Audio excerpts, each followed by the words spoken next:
Listen closely, because at the end of this video, your life will never be the same again.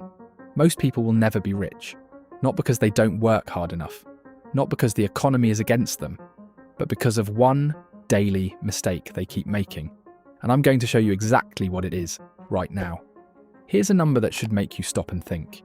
As of 2026, only 31% of American households have a long-term financial plan written down. Just 31%. And yet people wonder why they're still in the same financial place they were 5 years ago. Today I'm going to walk you through a step-by-step system, backed by real data that, if you follow every single day, makes it nearly impossible to stay poor. And step 6, that one alone changes everything. So make sure to hear it. Let me paint a picture of where most people actually are right now, because the numbers are pretty brutal. In 2026, Americans are saving just 4.5% of their income. That's it. 4.5 cents out of every dollar. And to make it worse, 29% of Americans have more credit card debt than emergency savings. Not the same amount. More debt than savings. That means almost 1 in 3 people is one bad month away from a real crisis. Here's another one. In 2025, US adults correctly answered only 49% of basic financial literacy questions. Half. A coin flip. And that number has barely moved in a decade. So we're not getting smarter about money, we're just getting busier spending it. And I get it. Life is expensive, things cost more, the rent is higher. But here's the thing, and this is what nobody talks about. The gap between people who build wealth and people who don't isn't usually income. It's habits, daily habits, and the research backs that up completely. So the question isn't, can I afford to build wealth? The question is, are you willing to change what you do between the time you wake up and the time you go to sleep? Because that's where money is either built or destroyed, every single day. Step 1. Stop waiting for a signal. The first thing wealthy people do differently is simple. They start. They don't wait for the perfect moment, the perfect salary, or the perfect economy. They start with whatever they have. Here's why this matters so much right now. According to research from WealthView, in 2026, if you start investing at 22 instead of 35, you can contribute significantly less money per month and still reach $1 million sooner. Time is the most powerful ingredient in building wealth, and every month you wait is a month of compounding you can never get back. Think about that. 2 people, same goal, same amount per month. The one who starts 13 years earlier wins by a massive margin without doing anything more clever. That's not a motivational quote, that's math. So the daily habit here is this. Start something today. Open a brokerage account. Transfer even $10. The motion matters more than the amount. Step 2. Understand the one number that runs your life. Most people have no idea what their net worth actually is. They know what's in their checking account maybe, but they have no clear picture of what they own versus what they owe. Here's what the data shows. In 2024, 44% of consumers told the Consumer Financial Protection Bureau that their finances control their life. Nearly half of adults feel controlled by their own money, and one of the biggest reasons for that is simply not knowing the numbers. So today, not tomorrow, today, open a document, a spreadsheet, your notes app, anything, and write down every asset you have, your savings, your car's value, any investments. Then write every single debt, credit cards and student loans, car payments, whatever it is. Subtract one from the other. That number is your net worth. That's your starting line. You cannot run a race you haven't started. And you can't start if you don't know where the finish line is or where your feet are right now. Just a reminder, if you want to build a business and don't know where to start, remember that YouTube is on easy mode now, and it's blowing up every small channel that does things right, as I teach you in my free community in the link below. Step 3. The habit that builds fortunes while you sleep. This is the step most people understand in theory, but almost nobody actually does consistently. And it's the reason 88% of millionaires in America were not born into wealth. They built it through a specific, repeatable behavior. It's investing, regularly, automatically, before you touch the rest of your paycheck. Now here's what the research actually shows, because I want you to feel this in real numbers. The S&P 500, which is an index that tracks the top 500 companies in the US, has delivered an average annual return of roughly 10% since 1957. Not every year. Some years it drops. But on average, over the long run, 10% per year. If you invest $200 a month starting at age 25, at that historical rate, you would have over $1.3 million by the time you're 65. $200 a month. That's less than most people spend on food delivery and subscriptions combined. And here's the thing that makes wealthy investors different from everyone else.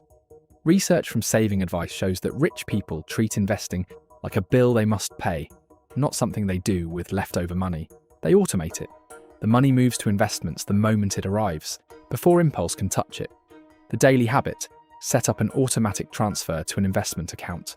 Even $25, the amount grows later. The habit forms now. Step 4. Cut the leaks nobody talks about. There's a reason the phrase latte factor became so famous. Not because a coffee a day is literally making you poor, but because it represents something bigger. The invisible daily spending that nobody tracks and everybody does. Let me give you a real example from the reference material I studied. A cashier tracked her spending for 1 month and found that 5 small snack purchases a day were costing her around $150 every month. She switched to homemade lunches, took that $150 and put it into a low-cost index fund every month. 10 years later, that decision was worth more than $25,000. That's the power of redirecting money that's already leaving your wallet. It's not about being cheap, it's about being intentional. And the data supports this at scale too. The personal savings rate in the US dropped 16% from December 2024 to December 2025. People are not just spending more, they're saving less at the same time. That is a dangerous direction. The daily habit here is simple. Track every purchase for the next 30 days. Every single one. You don't have to judge yourself, just look, because what you measure, you can change. Step 5. Learn the language of money. Here's something that's almost never talked about, but the numbers are staggering. Financial illiteracy costs American adults an estimated $1,819 per year on average, according to the National Financial Educators Council. Just from not understanding how money works, hidden fees, bad loan terms, missed tax advantages, impulse decisions based on fear, and we already said it, US adults only get about half of basic financial literacy questions right. So there's a real cost here, a measurable one.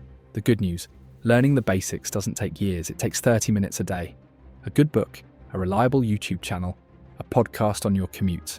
The difference between someone who understands compound interest, expense ratios, and tax-advantaged accounts versus someone who doesn't is not intelligence. It's exposure. Here's a term you should understand right now if you don't. Expense ratio. This is the annual fee a fund charges to manage your money. The difference between a fund with a 1% expense ratio and one with a 0.05% expense ratio sounds small. But over 30 years with a $10,000 investment, that 1% fee can cost you over $70,000 in lost gains. That's money you never see disappear. It just quietly vanishes.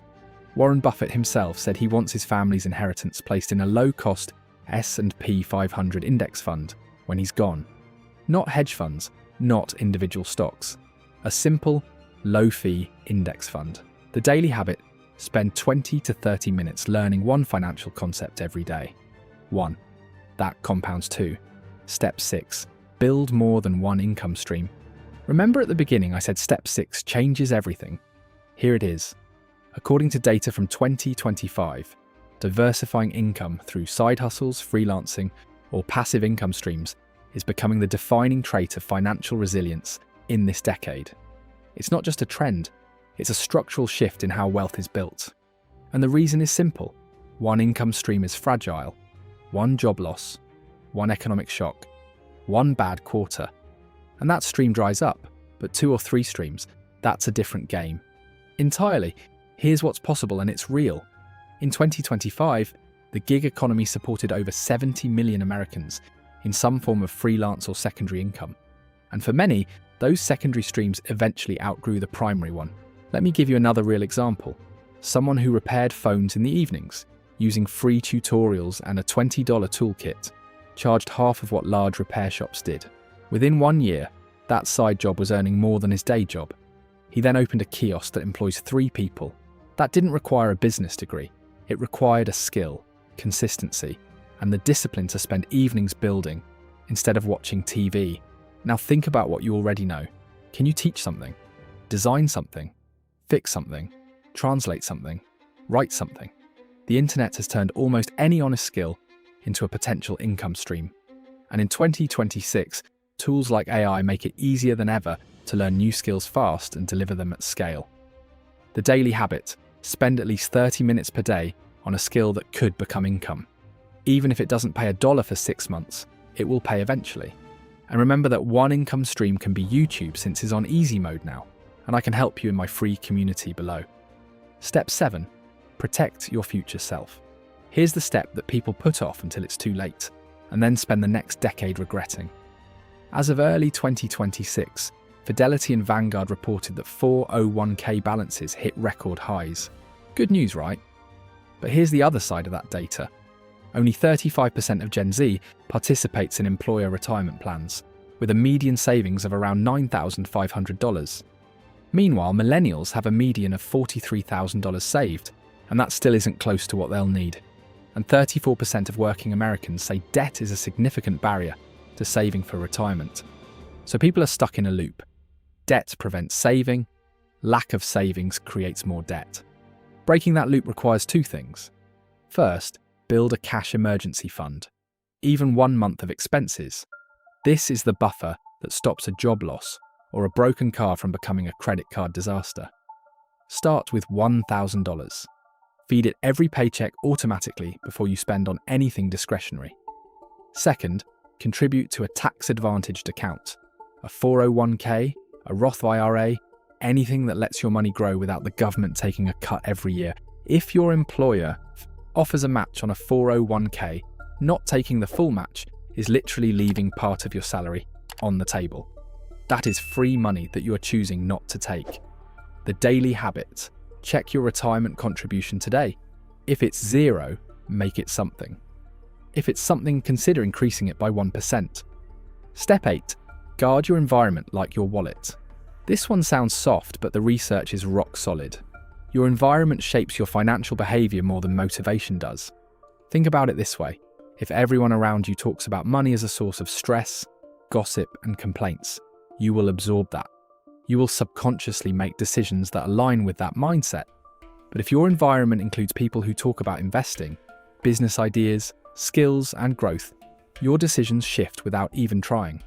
A 2025 Ramsey Solutions survey found that only 48% of Americans are happy with the state of their finances, and that number has been basically flat for years. The people around you, statistically speaking, are probably not modeling great financial behavior. That's not a criticism, it's just math. The daily habit is this: replace at least 1 hour of passive consumption, scrolling, TV, gossip, with active learning or building. This isn't about being antisocial, it's about controlling what gets into your head, because what gets into your head eventually comes out in your bank account. Step 9. Measure everything. Here's a concept that sounds obvious, but almost nobody actually does. What you measure, you control. You cannot manage a budget you haven't written. You cannot improve a savings rate you've never calculated. You cannot optimize a portfolio you never check. This doesn't mean obsessing over every dollar. It means scheduling one time per week, 20 minutes, where you look at what came in, what went out, and whether it moved you closer to or further from your goals. Wealthy people don't just earn differently, they track differently. They know their numbers the same way an athlete knows their stats. And just like an athlete, knowing the stats is what makes improvement possible. Now let me show you what all of this actually looks like when it compounds together. Picture 2 people, same age, 25, same starting income, $45,000 a year. Person A doesn't follow any of this. No tracking, no investing, no side income, no financial education. They spend what comes in, save almost nothing, and figure they'll deal with money later. Person B starts today. They invest $300 a month into an S&P 500 index fund, track their spending, build a side skill, and slowly grow a second income stream over 5 years. By age 65, at an average historical return of 10%, Person B's $300 a month alone grows to over $1.9 million, not counting the side income, not counting raises, not counting tax advantages, just the habit. compounded over time. Person A, still waiting for the later. That gap between 1.9 million and zero was not created by talent. It was not created by luck. It was created by what each person chose to do on a normal Tuesday. That's the brutal truth and the most hopeful thing I can tell you at the same time.